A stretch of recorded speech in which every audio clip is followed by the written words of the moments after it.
What's going on, everyone? Welcome to episode 7 of Enter the Javelin. My name is Lupo, and I will be your host for this evening. Today's guest, we have Sly from Sly Nation Gaming at YouTube. Sly has already been a previous guest here on the show, and I'm very happy to bring him back because today we have Sly sharing some information about his time spent at EA Play. So I'm super excited about that. And Sly, how you doing, my man? Good, man. Thanks for having me back. Yeah, absolutely. It's always a pleasure having you on the show, man. So let's get right into it. So let's talk about the dirt. Let's talk about the fun stuff. Let's see. I had some things lined up here that way. Was this your first experience in LA? Yeah, I mean, ever. Like, actually, the West Coast in general, man. Like, I went to, every time I watched E3 online or, or any kind of, like, those conferences, I'm always like, that looks so awesome. I can't wait to go there. So this was absolutely my first time. Yeah, I hear you. So any memorable, like, LA experiences for you?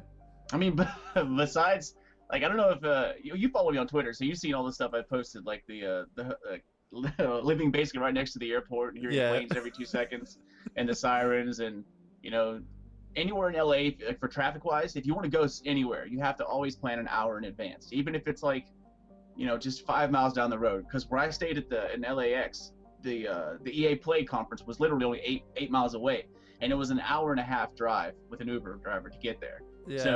So if you want to go anywhere past that, dude, it's a 2-hour drive. Yeah, like I feel like New York traffic is like absolutely terrible. But I went to LA once, and I know well enough. Like, I drove a van with a trailer attached, and I'll never do anything like that again. That was my one and only stand with LA and LA traffic. So it's terrible, man. Like, it does, like, when you hear about it, you're like, it's bad, but how bad can it really be? But when you get there, you're like, bad. Damn, it's bad. Like.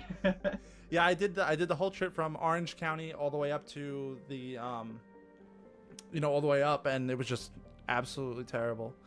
And I just couldn't believe, like, people commuting that every day. That's 3 hours of traffic on a daily basis. So it's like, if you got to be at work at 9, you leave your house at 6 a.m. That's just crazy talk. Like, I can't believe anything like that would just happen on a regular basis.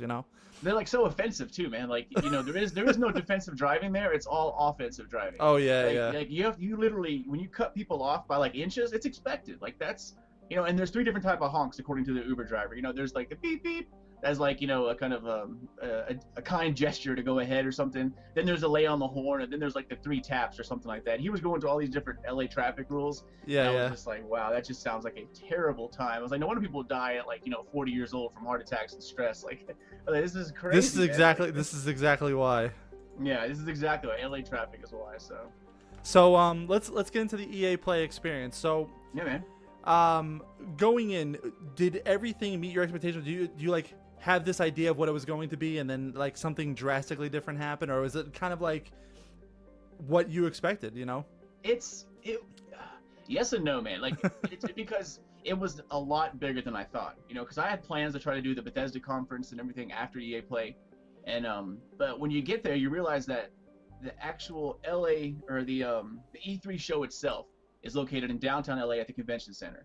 But there's, like, 9 other venues, like, spread across, LA, all over the place. Like, they're like 5 miles that way, 3 miles that way, across the street, and they all have different times. So it is much bigger than I thought. I thought it was all just, like, huddled around one general area. Yeah, but it totally wasn't, man. It was spread out everywhere, and there's so many people. And I got there early when I to EA Play the second day. I tried to go to the Fan Fest the first day with the conference and everything, but it was booked, like, the instant I clicked on the link to reserve my spot. Wow. And Xbox, yeah.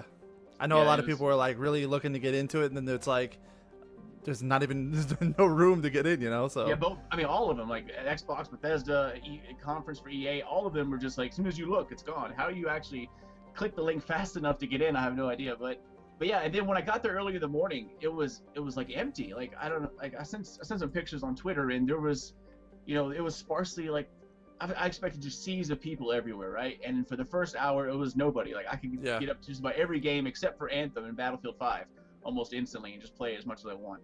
But as soon as the Xbox conference let out, dude, it was just a madhouse. Like, it was, like, shoulder to shoulder across the entire grounds. And that's what I expected. I expected a lot of people, and they definitely showed up. It just took a little bit. So my expectations were kind of blown because I thought it's way bigger. I mean, like, 10 times bigger than I thought it was. But in terms of like getting there and actual how it works itself, it was pretty much spot on. It's a little more like there's a lot of like areas, right? You have the main public area, then you have the VIP area, then you have the VIP. Like, you think there's a backstage pass, Yeah, but yeah. there's not really a backstage pass. There's a backstage pass to the backstage pass. Like, Oh wow. and that's there's a bunch of different areas. So like I thought that was a little different. It wasn't as all about the fans as I thought it would be, but it's still a really good time, man. It was the best trip I've had in a very long time. So Yeah, like I'm definitely gonna plan my timing out a little bit better. Like I mixed a lot of like networking opportunities here. Like I'm not too far from Boston, so PAX East was like a huge thing, a huge missed opportunity for me this year. So I gotta plan a little bit better to go around it.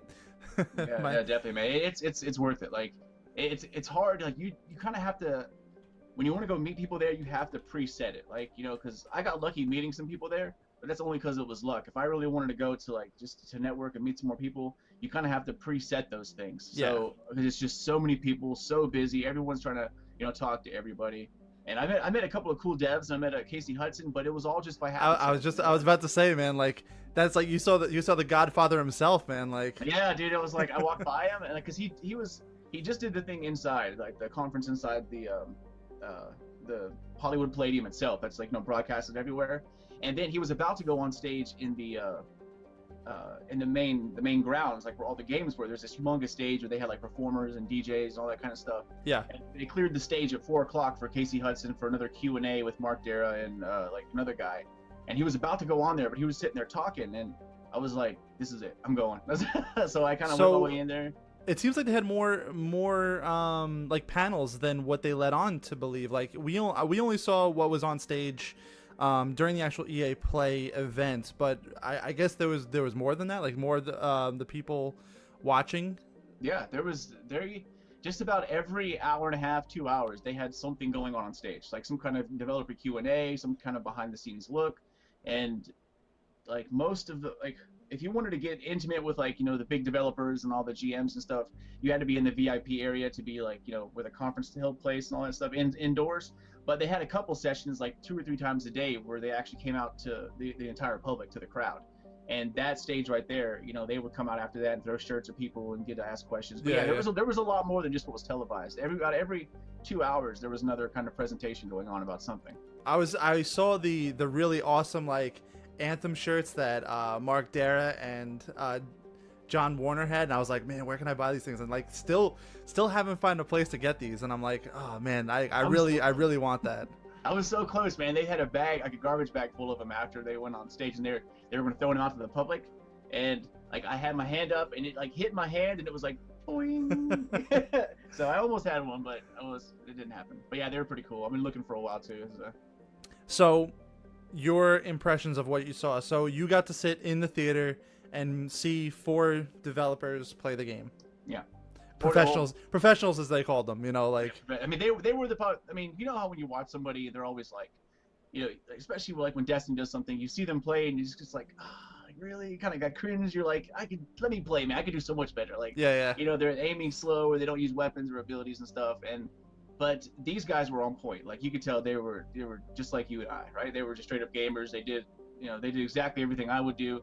And they made it as an experience, right? You sit in the theater, like there's like these humongous speakers all around you, this huge screen, and I actually went down there and went behind to look at the PCs and everything they were using to play it, and yeah, I saw a little piece of it, and I can tell you guys that seeing it on a trailer, right, or on the big screen, is nothing compared to what it really looks like on your TV or on a console, like a PC or something, like on the monitor.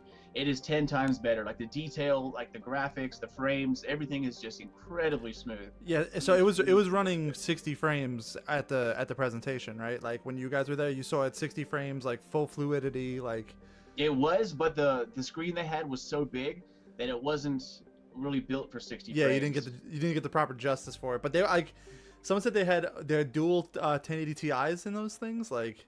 They were beasts, man. Wow. Like they had everything. Well, I guess to scale it that big, you'd have to do something like that and like not lose like integrity of it. So. Yeah, and then plus they were doing edits like for the trailer.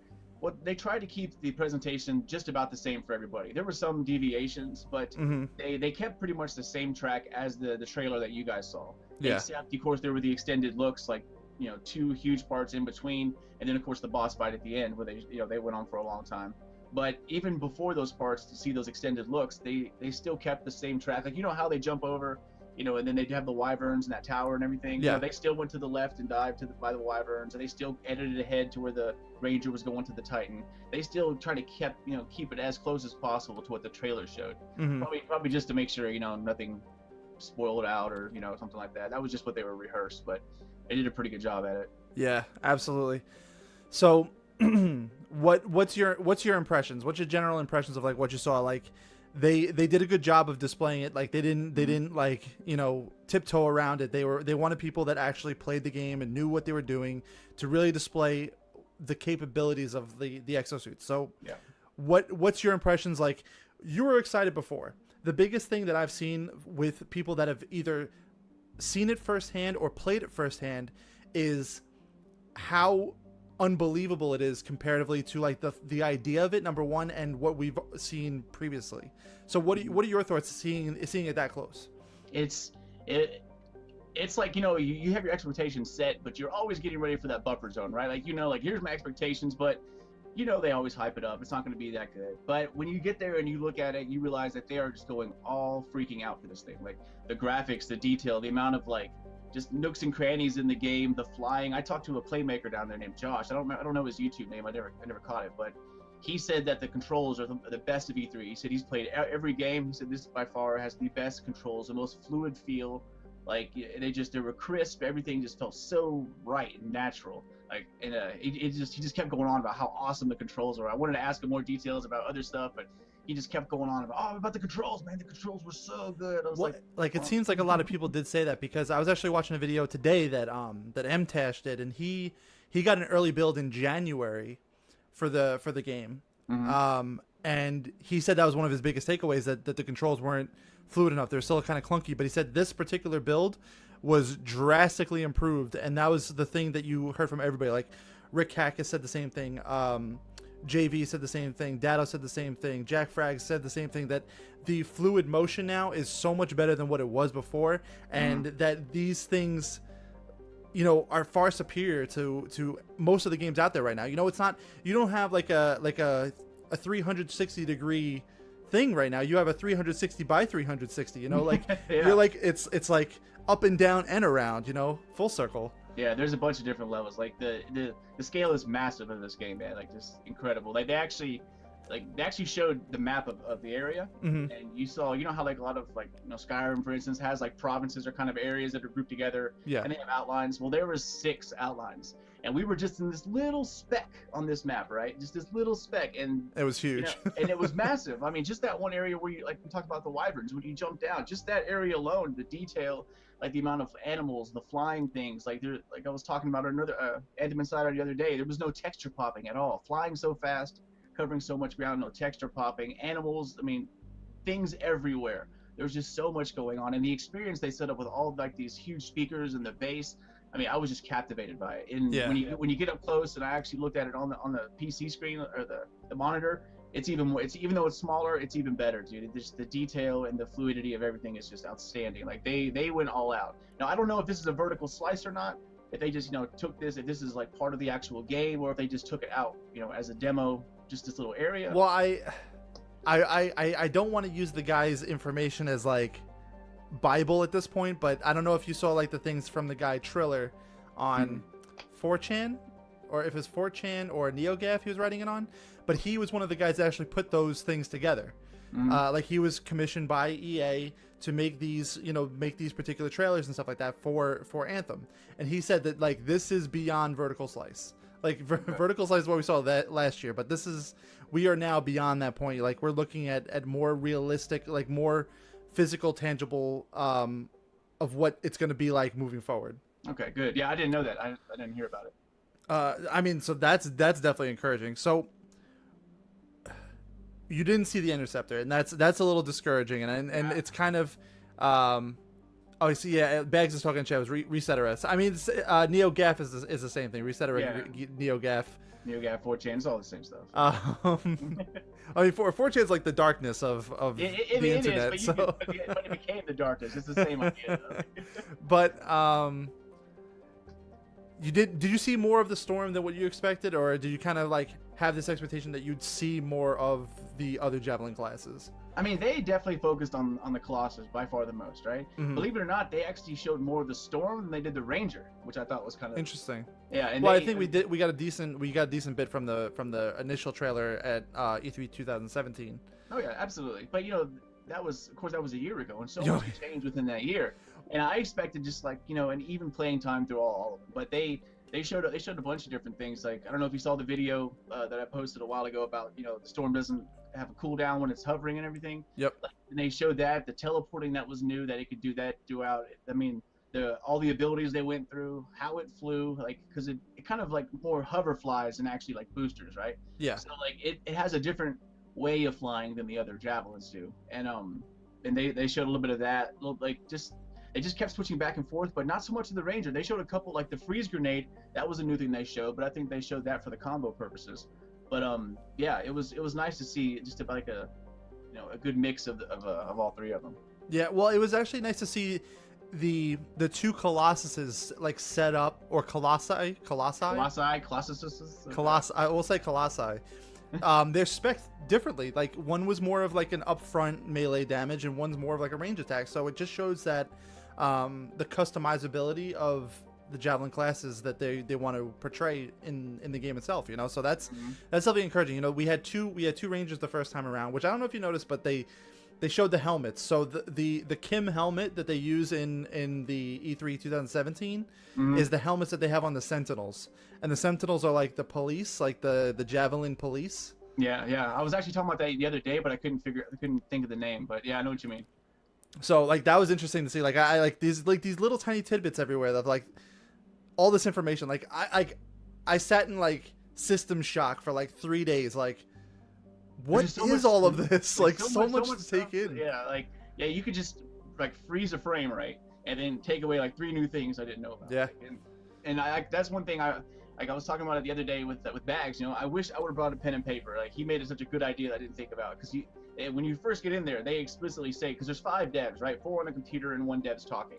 And he says absolutely no cameras, no pictures, none of this, blah, blah, blah. But didn't say no notepad, right? And I was like, that is such a good idea, because there was a lot of more enemies that they shown that they haven't shown in the trailers. It was called an epic something, but it was a yellow bar enemy, like the legendary enforcer. There was like 2 or 3 more of those. There was all kinds of different like little things Owen was saying. I mean, there was so much stuff I couldn't remember, man. And I was so mad. All the NPCs, like, it was upsetting, but. So they didn't show you inside for Tarsus or anything like that, though. Like, it was just basically, it was more like a combat display.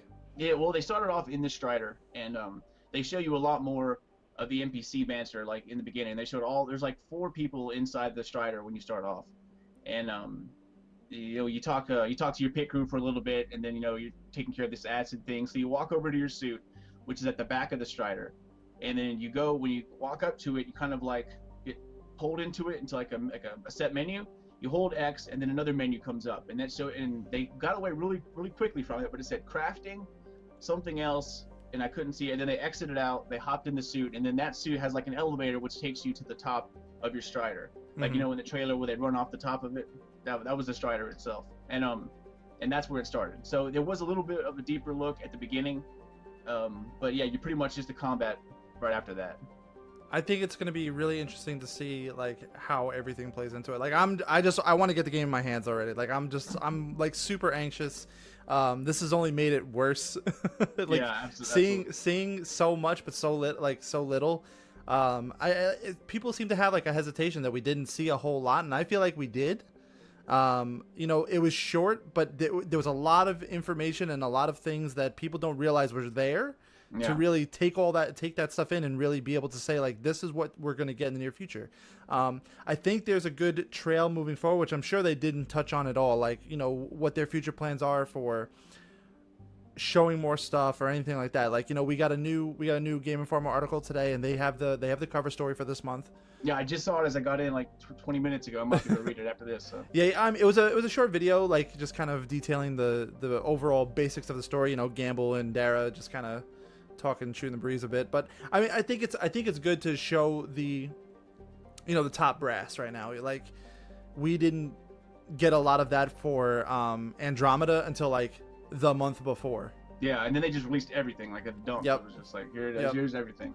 So I mean, I would expect something at Gamescom, hopefully. Fingers crossed. I'd like to see something sooner rather than later. You know, it's a long time coming. But I'd say Gamescom and then N7 Day we'll get something. Even though it's not like Mass Effect related. No, it's still, you know, but it's like a Bioware holiday. It definitely is. You know, I think they showed that thing with Dragon Age the year before. Yeah, T Prime was talking about that. They're hoping Gamescom 2. They actually have 2 contributors for their website, Mulehorn Gaming, that they go to Gamescom every year. So it'd be nice to get them to out there. And I think Bags is gonna be trying to go too. He's in Greece. So yeah, there's a lot of UK content creators or like German, I mean all over Europe that would like to go to Gamescom for it. So hopefully they can make at least something happen for them. You know? Yeah, I mean it's only fair. The Reddits and the Discords, like there's a lot of people that I've been talking to a lot recently. Dan Tier from Low Mana Gaming, he does a lot of good stuff.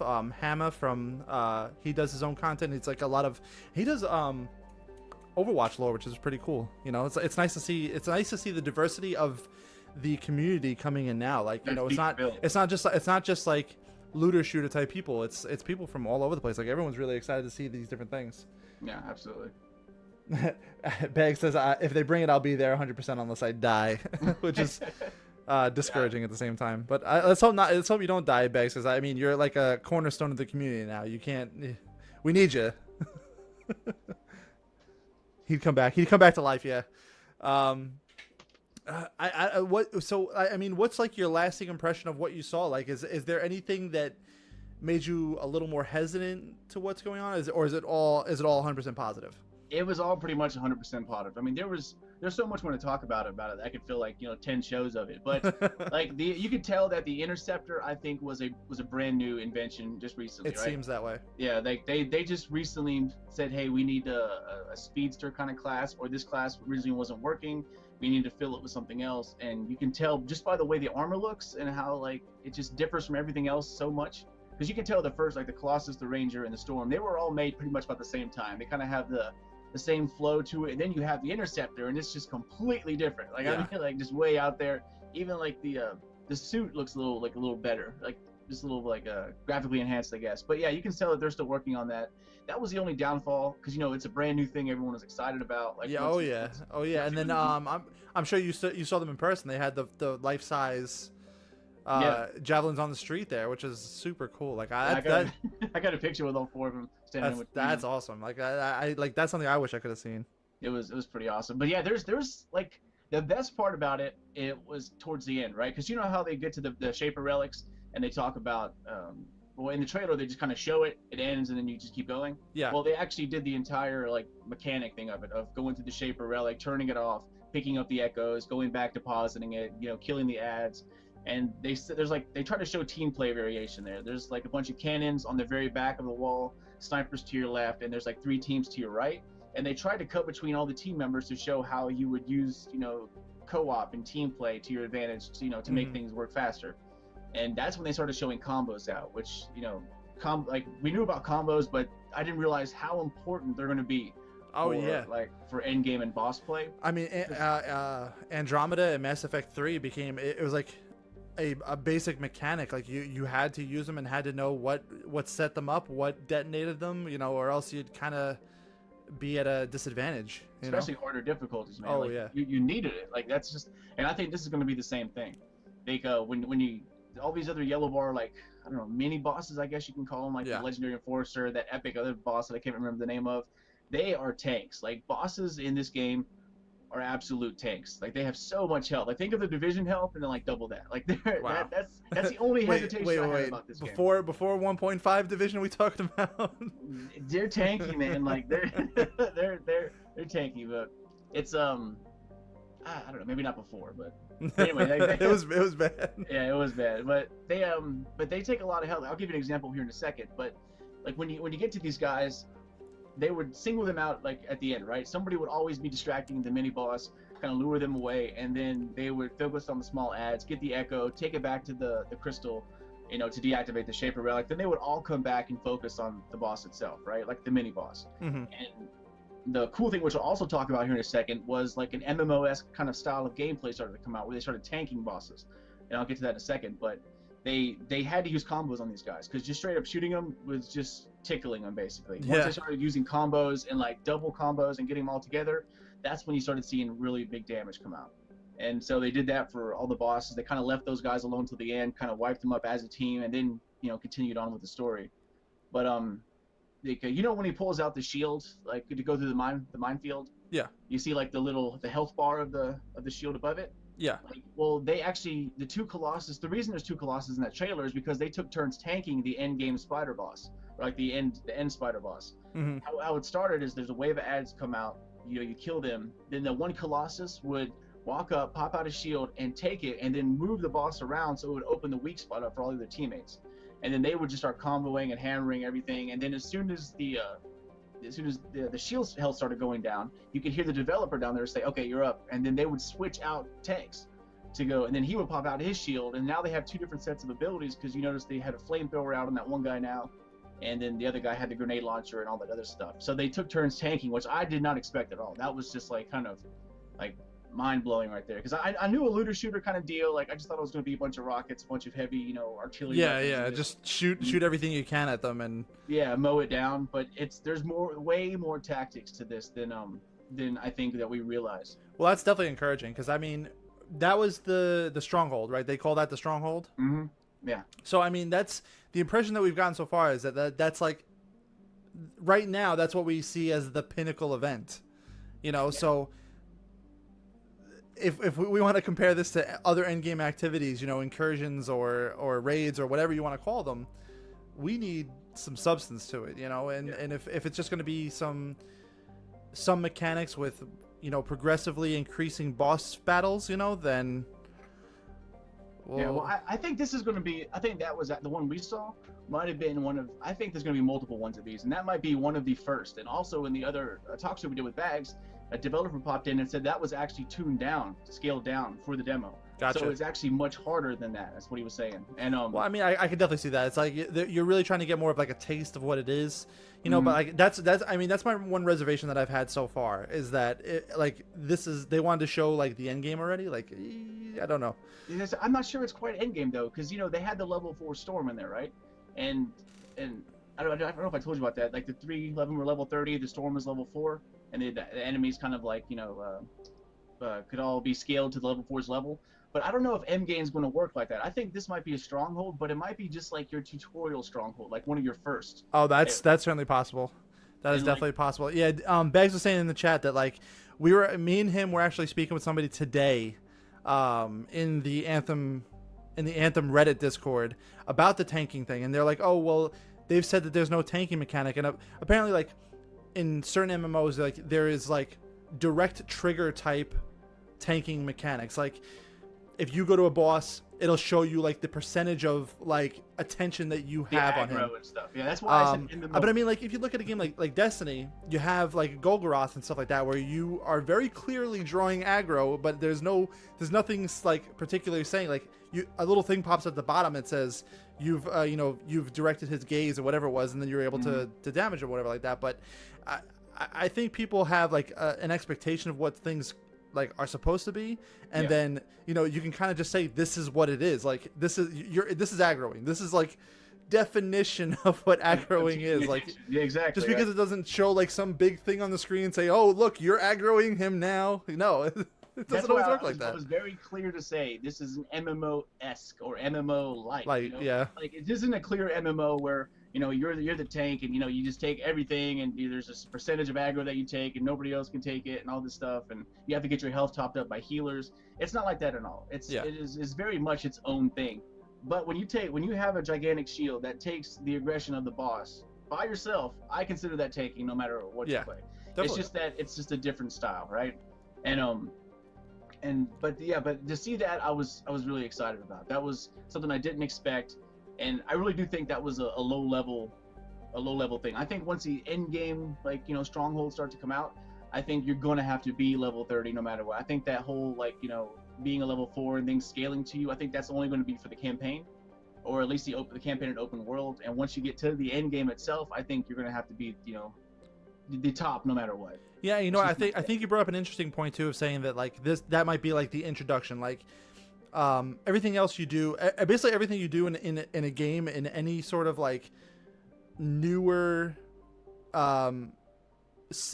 like package of things that they give you, like, so like in a Destiny expansion, they'll show you a raid mechanic way early in the campaign and say, this is what you got to do. So I mean, that could be just as thing as like, this is what you got to do with these particular things. So I don't doubt that for a second. I mean, maybe I just have my hesitation, and like I need to find something to not like, just at least to say, have some other end of the spectrum rather than be like 100% in it, and that's where I'm at right now. I'm like, I'm 150% in it. I want to have some doubt. Yeah, absolutely. Like that's the only thing my doubt was, because the other part I'm telling about was the health, right? I mean, first of all, the developer said it was scaled down, right? Like, what is scaled down? Did they take away mechanics? Is it just health? Is it difficulty? Like, were there more ads? Were there other like things to do? What does really scaled down mean, right? Like, it could be you could interpret that many different ways. But the most memorable thing I have about that presentation, and the whole health thing pops up into this, is that, the one guy was tanking, the one Colossus, the other three were shooting everything they had, right? Every primary, every ability, and they used abilities a lot of combos, a lot of abilities, and everything they had for 3 or 4 minutes at this boss only took down his first health bar, like half. I mean, if a half, right? I mean, and they had like 6 health bars in it. It was huge. And so I'm thinking, wow, that is a lot of health. Yeah. And then all of a sudden, as like the closing thing, and they take it down, and then the Colossus uses his super, or his ultimate ability, and just with all the speakers around it, the base, he walks up to him with this huge cannon, right, pulls it off his back, and just like doo-doo, and then everything goes white, like you see all like this fire, brimstone, the base is like pounding in your chest, and you see the boss just go, ah, like it just drops. And then the exact same amount of health that they took 4 minutes to deal was dealt within that one super. Wow. Like, and then then the smoke clears. I had like goosebumps everywhere. I'm like, oh, and then they just ended, right? And that was like, it was just awesome. But you don't see the loot drops or anything like that. Like, that's they had loot drops turned off, man. I was talking about that earlier too. They have red triangles, green, blue, and white, and they walk over them, but you couldn't pick them up. Like in the actual trailer that they showed, you could see the storm pick up a couple of common things on the right hand side. Yeah. But in the live demo, that they had it turned off. I think they had that turned off as well as death, because I saw health getting really, really low, and they just kept, they didn't do it going to cover or walk away or do anything. They just kept shooting and just taking it like it was nothing. So I think they had some things turned off just for the show, and loot was one of them, I believe. Did they show any of the storm abilities? I believe they showed its super from a far away distance. It's like a lightning attack that kind of changed deadly lightning and everything. They also has a grenade that's kind of like a smaller version of that, and that's all that I've noticed. There was the detail, the animals, like people talking. There was so many things going on, and I was trying to remember for like coming back home to make videos, and I was just so overwhelmed, and everything was just so fast. And the guy was announcing all these things that was happening, and like they showed a couple abilities, and they were all lightning abilities. Yeah. From what I saw. Now, hopefully, that'll be able to change, but that's the only thing that I saw, and it seemed like. It was also I forget the word that they use in other games, but to start up a combo, like you throw this down and that can be used to combo upon primer. Yeah, primer. There you go, a primer for combos.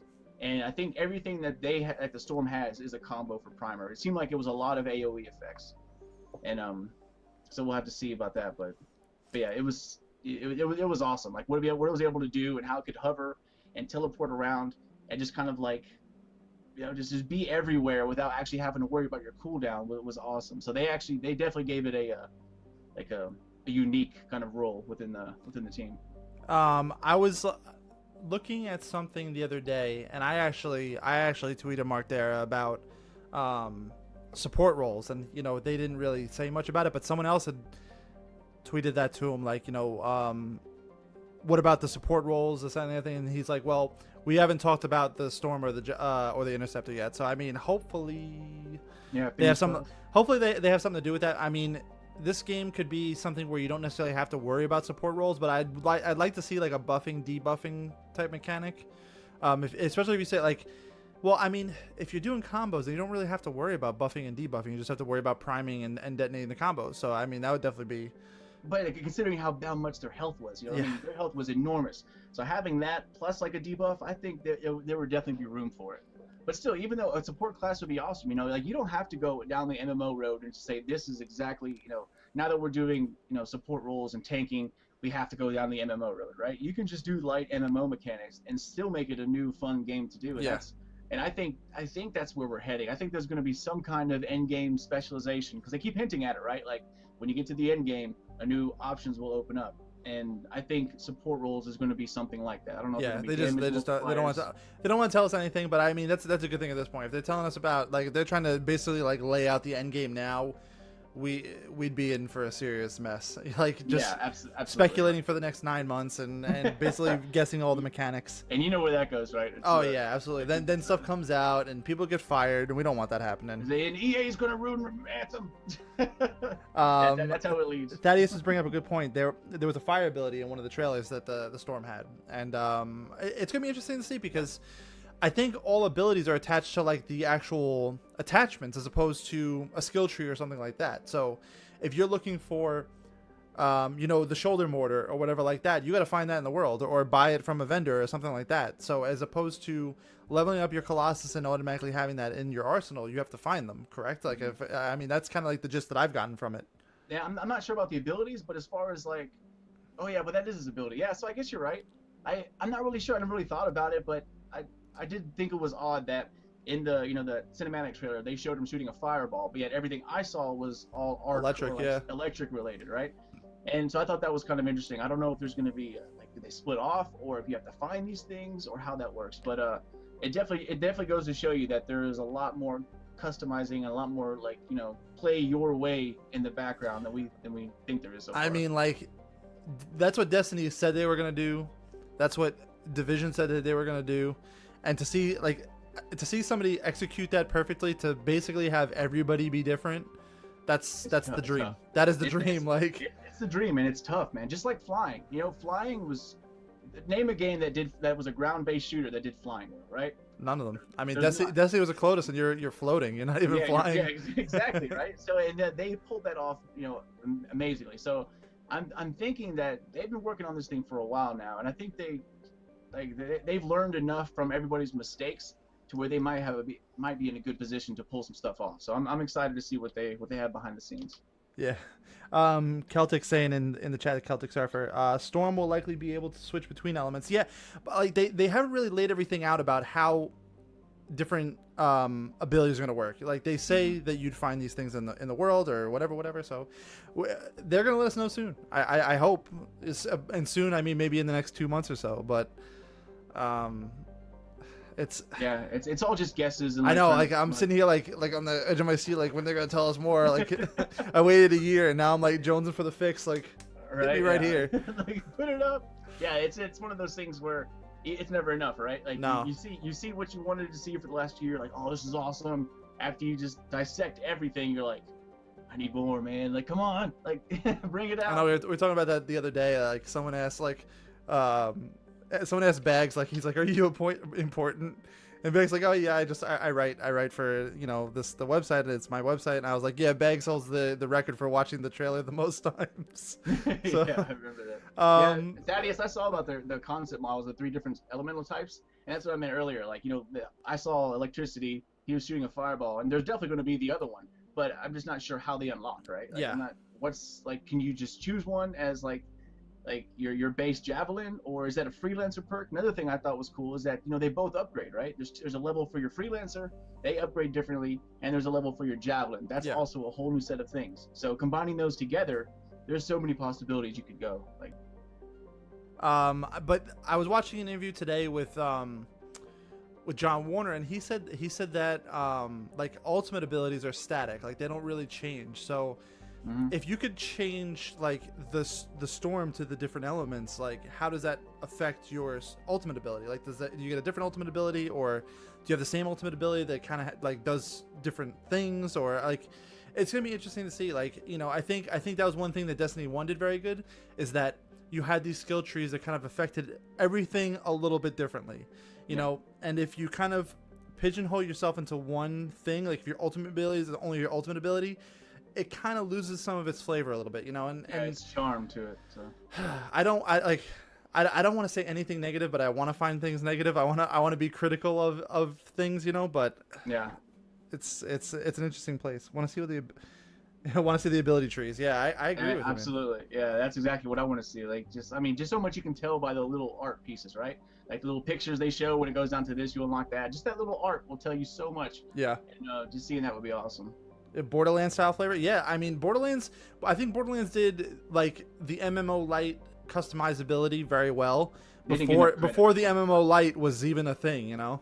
Yep, exactly. I think this is going to play a lot more like Borderlands than people give credit for, because I like the classes are kind of set up the same way, and you know, it's obviously a 4-man team and stuff like that, but this obviously like just have a little bit more depth. Yeah, and I think we're going to be like surprised. Like one thing I thought that was awesome, you know, it's like when I was sitting there watching everything, I had a wish list, right, of what I made a wish list of what I wanted in Anthem back last year at E3. Like, okay, we saw this little take of what it is. This is probably just all, you know, even though it's rendered in engine, it's probably just all put together just for this show. It's like, what do I want to see? And when I sat down and watched it, I was like, there it is, there it is, there it is.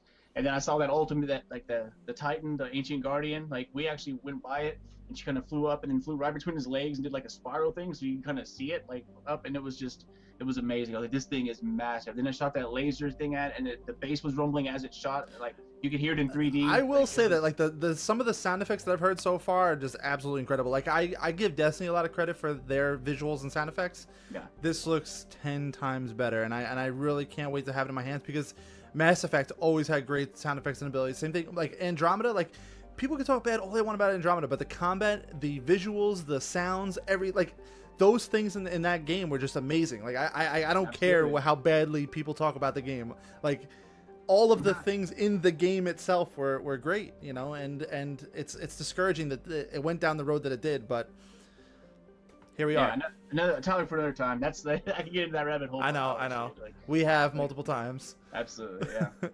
Yeah, it's but as far as Anthem goes, like I said, the only bad thing I could find about it, man, was the health. Like, that, if this was toned down and this is how big their health is, like, I don't mind tanky bosses, right? Like, I want something challenging, but there's challenging, and then there's what the division tried to do. Fine line.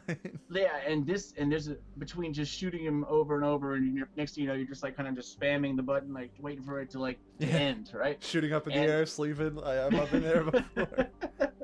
I mean, that's happened. You wake up and, like, you know, your headset's on your face. You're like, oh damn.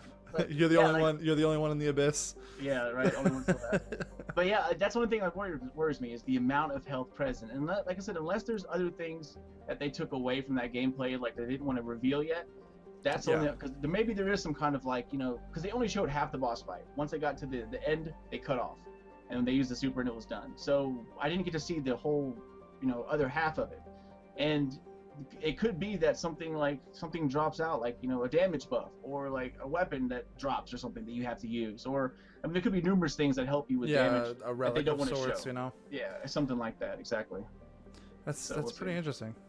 But I don't know. They seem pretty confident. Like, it's a weird transition that they went through. That, like, it seemed maybe 2 months ago that they were like, I don't, you know, like, you know, we want people to see this, but we're kind of hesitant at the same time. And now it's like, we want to show you, but we just can't right now.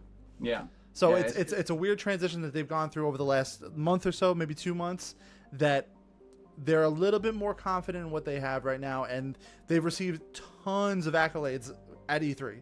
You know, Best in Show IGN, Best in Show GameSpot, most talked about game at E3. So sky's the limit right now. It is. And I mean, I think all of our questions will, you know, they'll eventually get answered. Oh yeah. I'm just hoping that they like, one thing we talked about before, even that was like off the air, it was about how they need to make a not the community manager, but they need to make a place where fans can go get their news directly, right? Like, speculation is the worst thing that can happen for a video game. So to have a place where people can go, like Bungie does, or like the Division does with their weekly stream, to go here and say, hey, this is what was planned for this time. Like that not only shuts all the haters, people know where to go, when to go, and and everything about it. So to say like, hey, here's our next reveal, this is going to happen, then that will help out tremendously in getting the bad press down. I think that's the worst thing that Bungie's done for the last couple of years up until recently, is just not have that proper cadence of when we're going to get information, or where you can direct information. I mean, they've been okay with that, but I think saying this is when we're going to give you information has been a problem up until recently. And I think everything that BioWare is doing right now is a direct correlation to the negative effects of the other game development. Absolutely, yeah. They're in a unique position where they can learn from everyone else's mistakes. Yeah. And build on top of that. So yeah, I agree. So before we get into questions, I just wanted to see your take on a couple different aspects, because they've definitely been hammering this one particular thing home a lot: the monetization. Mm-hmm. They have made it seem very apparent that there is not going to be any sort of like pay mechanics for story, for power, for anything like that, except for customizability or personalization. They're calling it personalization. So I mean, what's your thoughts? Like, you and I have extensive backgrounds with Destiny at this point, and Destiny has always been the staple right now of the genre. Mm-hmm. And they're constantly coming out with paid DLCs and more information. You have to put out more money to get more content. What's the validity, do you think, of them making this claim that they're not going to have a paid DLC system? I mean, it's kind of hard to say, but I think, like we talked about in our last stream, man, I think EA itself as a company is starting a new chapter, right? They redid a lot of stuff. They've changed a lot of positions, fired a lot of people, added new people, and they're starting a new chapter. Battlefield 5 is also going that same route. I think they're still going to have paid DLCs, but as far as the multiplayer stuff, like, I think that's all going to be free. There's no loot boxes. It's going to be cosmetics only. And I think this as a company is going to be something going forward that they're going to really press on, because that's what's popular. And people, and they can, they just had their fiscal meeting right before E3, and they saw that, these games are doing really well because of this certain style. And I think as a company going forward, they're really going to hammer that in, and they have to keep their word. You can't just say we're not going to do this and then just completely blow it out of the water. Yeah. That's just going to piss everybody off. So yeah, I think they're really going to keep it. And if you look at Mass Effect, it did the same thing. They had small things you could get, but it was only cosmetic stuff. It was no like just overpowered play mechanics that you could buy. Yeah. It was all just easy, simple, small stuff. But I mean, you did have the Citadel DLC, which was a pretty large expansion, and it was a reasonable price. My hesitation is that I'm all for the idea of free DLC. Don't get me wrong. Like, I'm not an advocate for paying out of pocket for things that aren't worth it. Absolutely. But that is the other side of it too. Is that if the content's worth it, I'm okay with paying for it. But if it's free, where do they draw the line of saying like you're only going to get this much? The content's not cheap to make. Like that's the bottom line. Like, content's not cheap to make, and we've learned that from Bungie, and we're constantly going to exhaust it faster than we get it. So how is that, like, how are they going to facilitate this moving forward? Like, that's my biggest concern. I think they're going to do something similar to what Bungie's doing. I think it's going to be a yearly thing. I think there's going to be a yearly big drop of a new slice of game or whatever, and then everything from that time forward until the next big drop, which will be a paid drop. I think that within that year will be free updates, free things going forward to, like, kind of keep the community there and stuff to do while they work on the next thing, which will then be another big drop that's going to be paid. I really don't think that they meant the entire lifetime of this game is going to be free. Like, there's just no way you can do a 10-year game and have one drop, like one paid, $60 drop. It's just, especially with something that takes this many people. And I mean, just hosting the game, man, after years of hosting takes millions. So I can imagine, like, paying everybody and outsourcing your, like, all the graphics and audio and music. I mean, it's an insane amount of money. So I think they're going to do the yearly system. That's what I personally believe. Yeah, I'd agree that that's probably the best way to do it right now. You know, you're setting the expectation of having the free updates right now, and then you do like the one big expansion per year. I think that's something that people can get behind. Yeah, especially if it's like a big something like, because if it's a really well done something like the Taken King, that lasted me a good 6 months or so. Yeah. Like, and even though it did draw out, and it wasn't as awesome as I liked it, it was more than sufficient. And if they just add small things for another 6 months, small updates, world events, new stuff to get, new loot, maybe like a couple new strongholds or something, that will satisfy my thirst until the next big drop comes out. Well, I mean, like, another 5 months. That's what they're saying, like that they're gonna constantly do new things, and maybe you have this pool of stuff. So you have, say, the 6 different types of things where you're going to get overrun with this type of enemy for certain periods of time, like, so there's going to be, like an ice age, we're going to have an ice age for 2 months, and you'll have more of these types of enemies because that's the biome that they reside in. Or you have, like a heat spell come through and you have these types of enemies. So that's the types of things that they're suggesting. And then it's going to be on Twitter. Like, I don't know how long they're going to last, or how they're going to facilitate these frequently, or allow that to be part of the core game loop. But speculation, that's all we can do now is just speculate.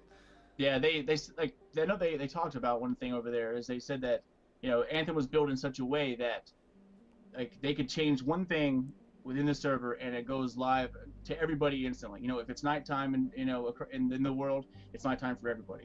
If a Shaper Storm happens, it happens for everybody. The world is the same everywhere. And they said that's also the same mechanic they're going to use to drop world events and stuff and new content, like small content updates. And they talked about that in one of the sessions that they had outside. They said that this is what we're going to use for the smaller stuff to keep things fresh, to keep things always moving. So we can change things at an instant and it happens to everybody. And I thought that's probably not how they're going to drop big things, but for smaller things, I can see them having it ready and just flipping the switch to to let it roll. So and I think that's the way they got to do it, and it's just going to constantly keep things fresh. Absolutely. Yeah, that's what Beggs just said the same thing. That's what Casey Hudson said. 6 to 9 months to get a big DLC out, but to do that, the game must be built in such a way to support certain big changes. And I think that's the way that they're going. They've seen the way other games are operating, and it's only going to help their long-term success by doing things like that. And I think that's one thing you'll have to do without adding too much grind, like needless grind. Yeah. Like Destiny did get to that point multiple times. They put stuff in there just to keep you busy for the sake of keeping you busy, not that it really meant anything. Yes. And that's one thing they need to avoid. A lot of MMOs have that, but there is a way to do it. It's a nice middle ground. I'm sure it's hard to read. You're going to have to tweak things, accordingly. But I think they'll get there. I mean, they've had a lot of different experience on their hand. A lot of different genres, and with everything the other companies are doing, and having EA as a their parent company with all their experience, that I'm sure that helps out a lot. Yeah. I'm sure they have advisors that can point them in the right direction. So I have hopes. I know there's going to be some mistakes. Like every game, every new IP has mistakes that they need to iron out. I agree, but I think they have more resources at their disposal than people realize. BioWare Austin's been doing Star Wars for 10 years? Forever. Yeah. So it's not that they don't have experience with something like this. And I mean, that's the perfect example to show like what not to do at launch. Like they ostracized their entire player base up front, and had to give a lot back to get the player base back to where they needed it to be successful again, and that took time. So to have already been through that once, and there's a lot of people working on Star Wars that are working on Anthem right now. So it seems like every office somewhere is chipping in for this game. Oh, absolutely, yeah. With the exception of Motive, I don't think Motive's working on it. Motive's a different story, but that's a whole different story. I think they're a little too salty with the whole Andromeda thing, but I mean, I can't blame them. But I mean, Edmonton's all hands on deck. Austin's, I think Austin's like most of the people there are working on Anthem at this point. So they have a Vancouver office too, don't they? That is true. They do have Vancouver too. Because I mean, I watched the MTAJ video today, and he was saying that he was at the office in Vancouver.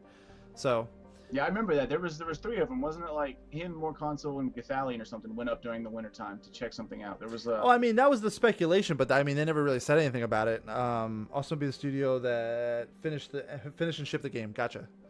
My mic stands like right in the way of chat, and I just keep like dodging it.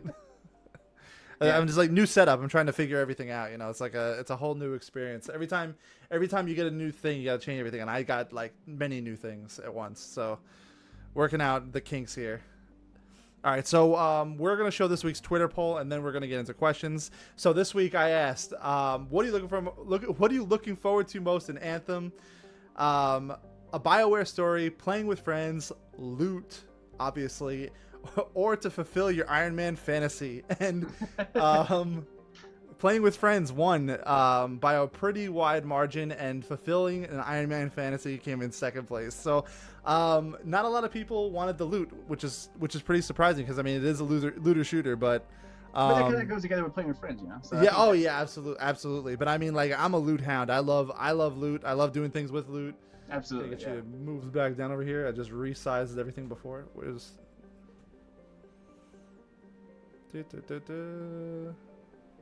there we go. All right, so if anybody has a question for Sly was at EA Play last weekend.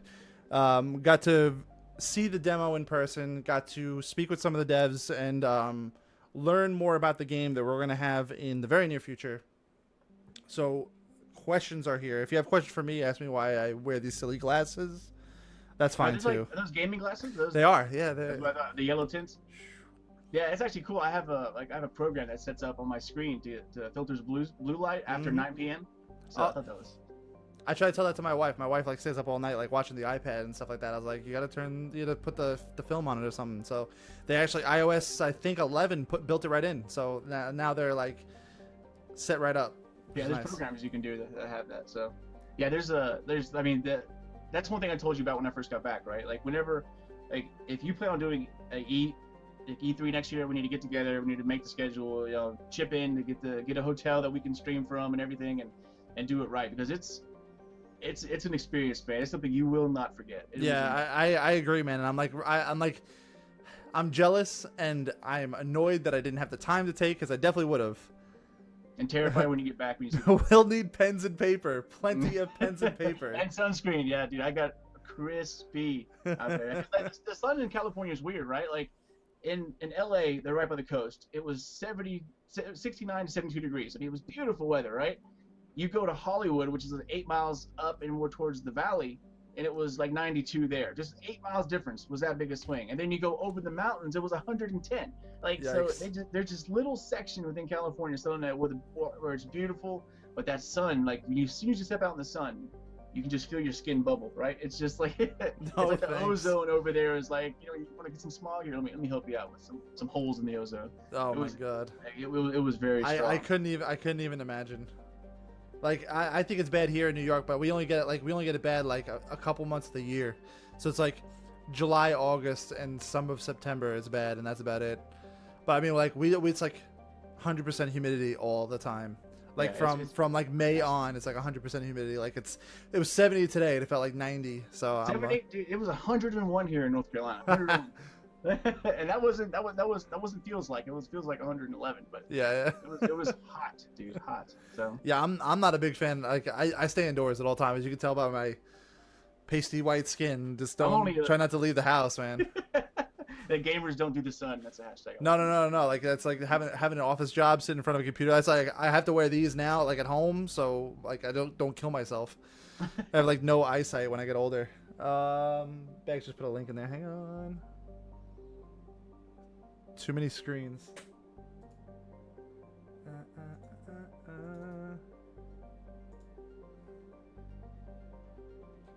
Too many screens, too many keyboards. Each the appropriate outfit. Oh my god. he put Yeah, all I see is something linen shorts and sleeve or something like that. Yeah, that's exactly what it is. Like yeah, it's definitely something we definitely need to get together and do, man, because it's like I got an awesome deal through Priceline, with the hotel and the return flight, and Uber's everywhere down there, and they're instant. So like as soon as you get there, you can just go anywhere you want. Of course, you have to do the whole hour and a half like pre, like you have to think ahead an hour and a half to go everywhere. But it was like if you actually sit there and get things to go, you can actually hit it so you can make everything you want to get to within like 2 or 3 days and see everything. So, but yeah, it'd be awesome to have like a partner down there where we could like split a nice hotel that's central to everything, so you don't have to drive everywhere. Yep. Make videos and stuff. It would be yeah, like plan a little bit more in advance and get something a little bit closer. And yeah, because I mean I didn't even know if I was going to go until May 20. Oh boy, it's like a May week. 25th. Yeah, a week. I mean, I was going to go. Like I already knew. Like I had the ticket ready. I was just going to have to purchase, but I didn't know my time slot. So I had to wait till my time slot to find out when I could to see Anthem. So that was like as soon as I found out, that's when I bought it, and I was ready to go. But that's like, oh my god, I leave in like 2 weeks. I was like, no, what is there to do? How do I go? Where's the hotel? Like it was a rush. Yeah. So I mean, like all the smaller events are cool, but I mean like stuff on this type of scale, there's nothing else like E3. Like absolutely. Unless we go overseas and go to Gamescom, like that's another option. But I don't think I want to go over to Germany and pay the customs and or take the time to get back or to get over there. Yeah. So that's for you, of course. Equally as much work to go there as it is to LA. Probably it might actually be less expensive though in the long run. Maybe I already have my passport, so I don't have to worry about that. But still. I got my first. I had one nice meal over there in LA. Everything else was like as cheap as I could get it. And I went to a sit down restaurant, and a 20-ounce beer and one burger was $62. Yikes. Yeah, that's what I said. It was a $39 burger, like a $11 beer, and it was just like I think I had an appetizer too. Anyway, but it was like it ended up being like over $60 for everything, dude. It was very expensive. Like and then of course they want you don't tip. They charge a gratuity of 20%. So you're sitting there like yeah. And this is everywhere, man. Like any sit down restaurant was really expensive. Unless you go to a taco stand. Yeah. That's why sign me up. Taco stand. Let's go. Forget about like going to like a steakhouse or something. Like that's where all like the big baller gamers go, like Italian and stuff like that. They go to like the big money steakhouse where it's like $100 to eat. You eat burnt steak, like. That's what I'm saying. That's why I had one nice meal there. So I'm just gonna have one. Everything else, but then the thing. Depending where you are, if you have an expensive hotel, which is like $300 a night, so you can walk everywhere. But if you want to get a cheaper hotel, you need an Uber to get anywhere. So there's another $35 just to go eat. Yeah, it's not like gonna like go walk 6 miles, get it like all nasty, disgusting, gross, sweaty, and then go sit down at a nice place to eat. Not in downtown LA, my friend. Let me tell you. No thanks. Yeah. But it's definitely something that needs to happen. It's whenever you see it online or you watch it, you're like, could it be that good? You get there, you're like, yeah, it's that good. It's like Disney World for a gamer. Basically, man. Basically, yeah. I wish. I think next year I got to make more of a conscious effort to make the time or to find the time to go.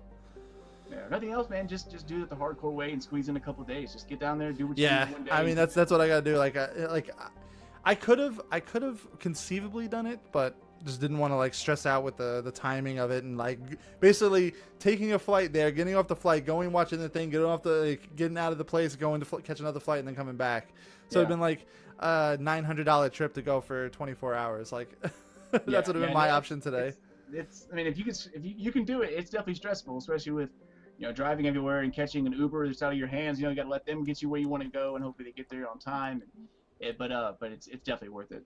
Oh, Bags brings up a good point. It would have been like it'd be worth it for a 24-hour thing if the game was playable. Like if there was like a hands-on demo. I mean, like Skill Up got in somehow, and he's blacklisted by EA. So yeah. That's one of those things. Like I just didn't nobody really knew, right? Like nobody really knew if it was going to be hands-on or not. Like even when I got there, I was talking to some other YouTubers who just came from the Microsoft convention. And they were like, how was Anthem? She's like, does it feel good? I was like, well, I didn't get to play it. I got to look, I got to go behind the PC screen and watch a little bit of it. Say, oh, it's not playable? I was like, no, man, devs play the demo for you. And they're like, what? Like they were just blown away by that. And I mean, they made it sound so. It's like they wanted to try to do it, so they worded it so maybe if we make it in time, we can, we have it worded just so that it'll work. Yeah, so we'll have it all worded so it doesn't happen. Like, yeah, it was really. You sly devil. Yeah, so I was thinking the same thing, man. But I got to see a lot more than everybody else, and like a lot of people didn't even get to see that tanking thing that I saw. I guess it must have been other devs that played or something. And yeah, Like, Because saw a lot of there was stuff what, like 3 or 4 different showrooms that they were showing it in. and there's just one there's just one. There was just Because it one may in a seem like there was very long multiple line. teams doing it. So I mean, I guess people are like trying to take breaks and not play the same 10 minutes of game for Yeah, the for, next for over couple and over. months. Yeah, because it was one tent, an extremely long line, and then you get in and there's like a grandstand. People sit down. There's like on the corner. There's 4 devs, a huge screen in front of you, and they just kept rotating those devs and the announcer. I think there was 3 teams total that did it. And Beg's like, we need some high res Forge passes. Right? Yeah. Next year. Walk by somebody and just like just print it out. Like. Well, I mean, next year should be interesting because like the game's gonna be out for 3 months, so I'm sure they're gonna be announcing like a good cadence of things to come. You know, like I'm sure that we won't see like the expansion or like what they would be doing in September, but it's a possibility. I think they're gonna start to push Dragon Age pretty hard once they, because they've already made that promise, So I think once Anthem's out and they finally get that set in stone, I think that's gonna be their next one. You know, it's funny you say that because I think we might see Mass Effect before we realize that we're gonna see it. Yeah, I think those tweets that they said redacted on. Like, you ever seen those things? Like, like the Star Wars thing. I think redacted is they're working on the Mass Effect, and if they put as much effort into a new Mass Effect as they do for Anthem, right? If they just go all freaking out for it, I will go crazy. Like, Mass Effect is my game, and if they did that, then I would be all over it. I would love that. Do you think it's an Andromeda continuation or something completely different? See, I don't know. There's so many. Mass Effect is a huge universe, man. You can go so many different ways. I know Bags wants to see the Quarian DLC. Like, he wants just a game just about the Quarians, but which is a joke. Well, he wants to see it just to hear people shut up about it. Yeah, yeah, but yeah, man. But if they did, they could go a different universe and just leave. Andromeda is also huge, right? It could be Andromeda, but a completely different story within Andromeda, without the arcs or something. They could go to their own world and start something there. Yep. Or they could go back to Earth and they could say goodbye to the arcs and then continue on the story when the arcs leave or something. Like right before the Reapers show up. There's so many things they could do. They could go a prequel to like before Shepard. There's a lot of different things, man. So I don't know. What about you? What would you like to see? I'd like to see a spinoff. A spinoff? Yeah, something like the one thing, like I agree, like the prequels would be a good thing, like maybe having the First Contact Wars or something like that, like absolutely doing that whole layout. But I think that they brought so many different species in from Mass Effect 1, Mass Effect 2, and like I'd like to see all of them in the game. So I mean, precursor like Vorcha's wouldn't be in the game, stuff like older, like newer things wouldn't be in the game. So yeah, I don't think you'd see so much of the Drell if it were like if it was like a prequel. Mm-hmm. Same thing with like the smaller colony races. Like you probably wouldn't see Elcors, you probably wouldn't see Hanars, you probably wouldn't see well, I guess it just depends how far back in time you go. Yeah. So I'd rather see a spin-off maybe after the fact, like after the synthesis or whatever. Mm-hmm. So there's so, like you said, there's so much room for possibility. Absolutely, yeah. But like the only thing that it'd be interesting to see that Redacted is what that was, like, because they've talked about Redacted multiple times. Like I've seen John Warner talk about it, I've seen Blair Brown talk about it already. So yeah. There was definitely something there. But I think there was actually a different game in development before Shadow Realms, or at the same time so it's basically like 3 games being produced at the same time, and they ran with Anthem. Yeah. So you had Shadow Realms, which like there was actually like an alpha for it, or like they were preparing for an alpha. So yeah, I never really looked into it very much, but I've heard about it though. Bags actually did. We discussed it a little bit. So there was Shadow Realms like they were gonna put it out, I think in like 2013 or something like that, while Anthem was already in production, and then supposedly this Redacted title might be another game that they were working on at the same time. So I mean, maybe it's like we have these 3 things right here, and they're all gonna fork right now, but we can only afford to put money into one, and it ended up being Anthem. So like that's probably another situation as well. But a lot of games that do that, right? A lot of games will be almost full, like just like scale bound, right? That was almost done, like, but like, well, what how far along they had it developed, right? They were just a lot of problems. But think of all the things that they could use in scale bound into another game, right? All of those things that took so long and so much money to create, they could use those creations into another game and make it twice as fast. They don't have to make everything from the ground up now. And those things that they were working on could be the same thing. They could just use all the things for Shadow Realm and everything else into another Mass Effect game, or it could be something completely different. I think a lot of the things we saw from Andromeda are going to be used in Anthem here. Like there's a lot of the particle effects look the same. The combo system seems very similar. Yeah, that's one thing I forgot to mention is that you see a lot of Andromeda in Anthem. Like the radar is almost spot on. You see mannerisms. I kind of suspected that. I don't want to be like the guy with the tinfoil hat saying like they tested this game, they built this thing, and they just slapped a Mass Effect package on it to get it out to us to see if things would work, and it didn't, or to buy them more time to develop the game, which is I don't ever want to say that because I trust BioWare too much, but at the same time. Yeah, you can definitely tell they learned from their mistakes in Mass Effect to be used in Anthem. That goes without saying. So there's nothing wrong with that. But yeah, there's a lot of Mass Effect Andromeda in Anthem for sure. You see it a lot when you're damage indicators are similar too. I mean, it makes sense why they throw. Why would they throw the assets away? So I agree with that. It saves budget and time. They're throwing millions away. It's like the idea that I have is that it's not even like they developed another game. It's I think they had so much to go on that they could literally just build a game right then and there, like based off of Mass Effect in the first place. 'Cause the jump jets and the jumping mechanics in Anthem look very, very, very similar. Mm-hmm. So that's something like light switch went off like the first time I saw it. I was like, I don't know. So like if you see things in Anthem like the barricade or the backlash, the Aegis shield like that they use, like I'd be like completely like, okay. It's like they started both games and they split off. One became Anthem, one became Anthem. Never know. You never know. Someone posted a video of a jetpack mod in Mass Effect Andromeda earlier. It looks like Anthem. That's what I'm saying. I mean, it's two different houses, so maybe they got what they had of it and they built a Mass Effect game, and then Edmonton just built Anthem. Like I don't know, tinfoil hatting again. We'll never know. We can sit there and like talk about that forever. Yeah, agreed. And I think this is before we start spitballing and getting into weird conspiracy theories. It's probably a good time get blacklisted. Probably a good time to end the show. So if you guys aren't following Sly on Twitter, it's twitter.com/Sly_Nation, youtube.com/Sly Nation. Check out his stuff. Posting pretty much daily Anthem content now. Division, Destiny will all be coming as well. Sly, that's one more thing I wanted to ask you about. The launch date for Anthem. 2 other highly anticipated titles are coming out the same day. Yeah, I saw Thoughts on that? February 22nd, dude. So you're gonna get Metro Exodus, which is that's a good. So Metro Exodus and Days Gone, which are actually 2 zombie games, surprisingly, or zombie / post-apocalyptic games. So I don't think they have much market share at that point. But yeah, it's interesting to see that a lot of games are going to be coming in the same time frame, 6-week span.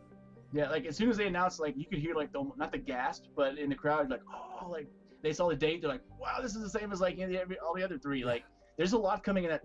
Like E3 this year, I've watched a lot of E3s, right, and they're always good, but E3 this year was stacked, man. Like, there was a lot. Like one thing I am really excited about is Starfield from Bethesda. Like I saw that. I want to see what it actually is. Yeah, me too. Like, and it's their own IP for the first change. Like they're making it from the ground up. It's a new IP, just like Anthem, and anything Bethesda. You pick a Bethesda title, it's going to be good, right? Just like it's going to be good. So I'm excited about that as well. There's a lot of like Doom. I mean, I could go on forever. Yeah, Doom 2. But I mean, it just keeps going. There's so many games that are coming out that got announced this year from E3, and E3's always been good, but with the Halos and I mean the Gears of War, I mean there's just so much, and this year was stacked with games. And I think it's going to be tough to for all these people to come together. I think the fact that I've already put $160 into Anthem and $140 into Destiny, I'm not gonna spend any more money anywhere else playing 2 games on 2 consoles. So I mean you're gonna, of course I'm gonna main Anthem, obviously. Anthem, and I'm still gonna do Destiny in the Division too, but there's not gonna be much room for else, man. Like these games take a lot of time. Like to level up. I'll have my one PvP game. Like that's I'll play Destiny. I'll play Destiny on 2 consoles. I'll play Anthem on 2 consoles, and then I will play my one PvP game. So like like for me, it's been PUBG lately. So Yeah. I usually have one. So like it was Overwatch for a long time. Then it's been PUBG for the last 5 or 6 months. But we'll see. But now we're going again. So we're gonna call it there, and we'll be back next week with Mulehorn Gaming. We're gonna have Wade from Mulehorn Gaming next week, 9 p.m. Eastern time, right here, mixer.com/Lupo to the rescue. Guys, have an awesome night. We will see you in the next one, guys.